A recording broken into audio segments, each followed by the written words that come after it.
दोस्तों, भारत की तरफ से मालदीव एक्सपोर्ट होने वाले इंफ्रास्ट्रक्चर के लिए स्टील प्राइस यानी कि चावल, इसके अलावा स्पर्म यानी कि झींगा, अब भारत मावली में सपोर्ट नहीं करेगा, बल्कि इसका बड़ा सपोर्ट भारत साउथ कोरिया में करने जा रहा है। इसके पीछे का बड़ा कारण यह है कि साउथ कोरिया में इस समय इन सभी चीजों की डिमांड बहुत ज्यादा बढ़ चुकी है। इसके अलावा मालदीव सही पोस्ट सभी देश जो भारत से लगातार इन चीजों के इंपोर्ट पर बढ़ावा देने की बात कर रहे थे, अब भारत चार इन सभी देशों को यह एक्सपोर्ट रोक सकता है। पर ऐसा इसलिए पॉसिबल है, यानी कि फ्री ट्रेड एग्रीमेंट ऑलरेडी किया जा चुका है, या Bharat steel, rice and SM industry में एक बड़ा की माना जाता है, जिसके लिए अब देश अपनी सप्लाई चेन किसी और देश में गाने वाले हैं। पूरी रिपोर्ट आई है, उसके बारे में जानते हैं। बस हमें सपोर्ट करने के लिए इस वीडियो को छोटा सा लाइक और चैनल को सब्सक्राइब जरूर कीजिएगा। दूसरी बात है साल 2009 की, जब भारत और साउथ कोरिया के बीच में एक कम्प्रिहेंसिव इकोनॉमिक पार्टनरशिप एग्रीमेंट को साइन किया जाता है, और यह एक फ्री ट्रेड एग्रीमेंट था। फिलहाल इस एग्रीमेंट को कुछ पर्टिकुलर एरियाज के लिए भारत और साउथ कोरिया साइन। इसके तहत दोनों ही देश कई प्रकार के गुण, सबसे इन्वेस्टमेंट, आईपीआर, गवर्नमेंट तो कमेंट, इन सभी चीजों के ट्रेड आसानी से कर पाएंगे, और इससे दोनों ही देशों के इंपोर्ट पर ड्यूटी नहीं देनी होगी, यानी कि दोनों ही देशों का बड़ा फायदा। लेकिन साल 2018 में इस प्रोग्राम को फिर से रिमूव किया जाता है, और प्लानिंग यही थी कि अब भारत और साउथ कोरिया के बीच में हुए सेग्रीमेंट को और ज्यादा अपग्रेड किया जाए, जिसके तहत अब साउथ कोरिया में भारत स्टील, राइस एंड सिंग यानी जिसे हम झींगा कहते हैं, इसके एक्सपोर्ट भारत बढ़ाने वाला है। आपको बता दें, झींगा शिवपुर की कैटेगरी में शामिल कराते हैं, और भारत का काफी बड़ा छोटा भी है। कमेटी की रिपोर्ट के मुताबिक भारत में साल 2022 और 23 में करीब 7,11099 मीट्रिक टन वजन झींगा यानी कि इनको एक्सपोर्ट किया है, और इसमें काफी बड़ा माउंट कभी एक्सपोर्ट किया गया।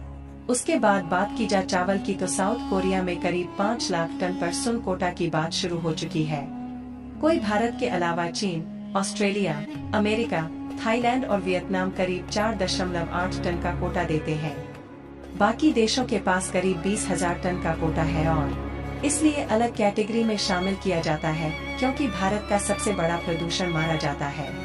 कोरिया में चावल पर करीब 513% का आयात शुल्क लगता है, वही झींगा पर करीब 5% का शुल्क लगता है, और उसे शुल्क घटाने के लिए भारत के साथ एफडीए को फिर सहित शिकायत करने की बात शुरू की जा चुकी है। इस साल 2024 में ही फाइनलाइज कर लिया जाएगा, जिससे भारत के एक्सपोर्ट साउथ कोरिया में बढ़ जाएंगे।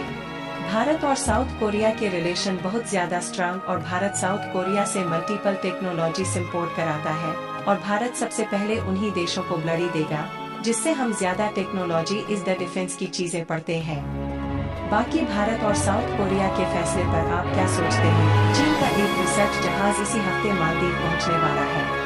इस जहाज को लेकर मालदीव की मोहम्मद मुइज्जू सरकार ने कहा था कि जहाज उसके समुद्री क्षेत्र में किसी तरह का रिसर्च नहीं करेगा, लेकिन अब चीन ने इससे उलट बात कही है। चीन ने कहा है कि मालदीव में उनका जहाज वैज्ञानिक शोध के लिए इस्तेमाल किया जाएगा। चीन का शोध जहाज एक्साइएनजी यांगहोंग 03 इस हफ्ते मालदीव पहुंचने वाला है, जिसे लेकर भारत, चीन और मालदीव में तनाव बढ़ गया है। इसी बीच चीनी विदेश मंत्रालय ने मालदीव के लिए निकले अपने रिसर्च जहाज को लेकर अहम बयान दिया है। यह बयान इसलिए भी अहम है क्योंकि मालदीव की मोहम्मद मुइज्जू सरकार ने कुछ समय पहले कहा था कि चीनी जहाज उनके समुद्री क्षेत्र में रुककर किसी तरह के रिसर्च का काम नहीं करेगा। सोमवार को चीनी विदेश मंत्रालय के प्रवक्ता वांग वेनबिन ने कहा, समुद्री क्षेत्रों में चीन के वैज्ञानिक शोध कार्य केवल शांतिपूर्ण उद्देश्यों के लिए है, जिसका लक्ष्य समुद्र को लेकर मानव जाति की वैज्ञानिक समझ को बढ़ाना है। ये काम समुद्री कानून और संयुक्त राष्ट्र के प्रावधानों का पालन करते हुए किया जा रहा है।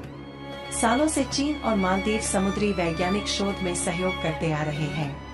चीनी प्रवक्ता ने आगे कहा कि चीन इस बात की सराहना करता है कि मालदीव ने अंतर्राष्ट्रीय कानून के प्रासंगिक प्रावधानों, संप्रभुता और चीन मालदीव मित्रता के आधार पर चीनी वैज्ञानिक रिसर्च जहाज को अपने बंदरगाहों में प्रवेश करने के लिए सुविधा और सहायता मुहैया की है। दोस्तों, यदि हमारा वीडियो पसंद आया हो तो वीडियो के लिए एक लाइक जरूर कर दें, और चैनल पर नए हो तो चैनल को सब्सक्राइब करके बेल आइकन को भी ऑन कर लें।